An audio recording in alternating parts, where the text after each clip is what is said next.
अगर human values नहीं है, ह्यूमैनिटी नहीं है, ह्यूमन राइट्स नहीं है, फिर तो वो डेमोक्रेसी है ही नहीं।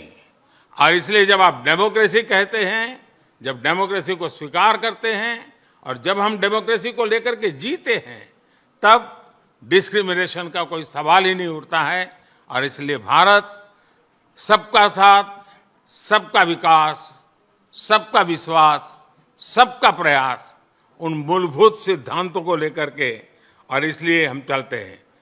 भारत में सरकार के जो बेनिफिट्स हैं वो एक्सेस टू ऑल है, जो भी उसके हकदार हैं उन सबको मिलते हैं।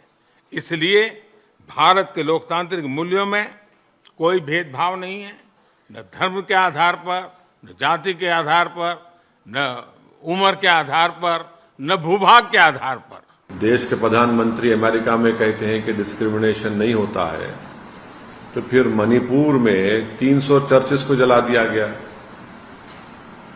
बताइए वो क्या है? डिस्क्रिमिनेशन नहीं तो क्या है? मणिपुर में एक डीजीपी जो क्रिश्चियन कम्युनिटी के थे, ट्राइबल थे, उनको आप हटा दिए, वो डिस्क्रिमिनेशन नहीं है तो क्या है? बताइए आप। खुला डिस्क्रिमिनेशन है ये। और ऊपर से आप यूनिफॉर्म सिविल कोड की आप बात करते हैं।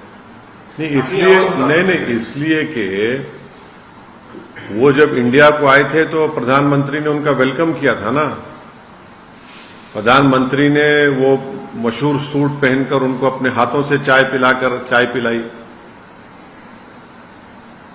प्रधानमंत्री ने बड़ी तारीफ की उनकी।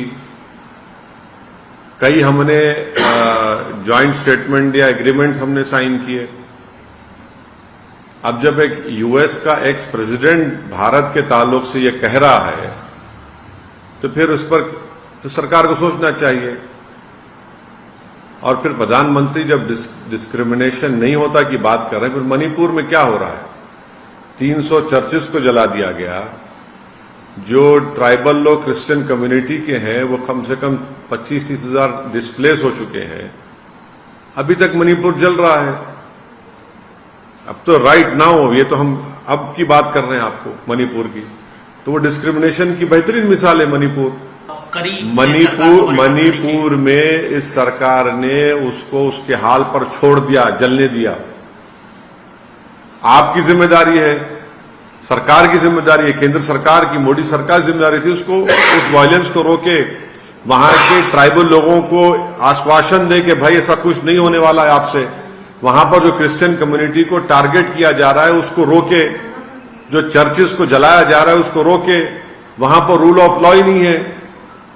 वहां पर तो हथियार लूट के लोग एक दूसरे को मार रहे हैं, डिस्प्लेसमेंट हो रहा है लोगों का वहां पर।